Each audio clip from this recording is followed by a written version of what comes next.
You probably don't remember them. But once, they marked the gates of Makati. Giant concrete eagles, perched on archways, wings wide open, watching over your every commute. One stood on Osmeña Highway, near Rojas. Another towered over EDSA, near Guadalupe. And if you were headed into Makati, you passed under them. They weren't small. They weren't subtle. They weren't just for decoration. They were there to say one thing. You're entering something important. These eagle boundary markers were built in the 1960s and 70s. They marked the edges of what was, at the time, the country's fastest developing city.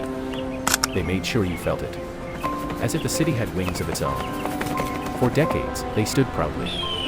Through traffic, through floods, through change. They were part of the landscape. You didn't question them. They were just there, watching. But time moved on. The MRT-3 arrived. The Skyway rose. Widened roads. Faster cars. And suddenly, these monuments started to disappear. One by one, the eagles were taken down to make way for progress. And in 2017, the last of them fell. That final eagle, the one that stood tall at the Makati, Manila border on Osmeña Highway, was removed without fanfare. No ceremony. No plaque. No goodbyes. Where is it now? Some say it was tied to a tree behind Makati City Hall. Others say it was quietly placed in a public park. But no one really knows. Because there's no label. No tribute.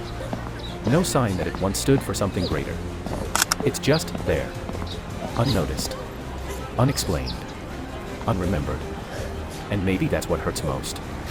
That something once built with so much pride is now treated like an afterthought.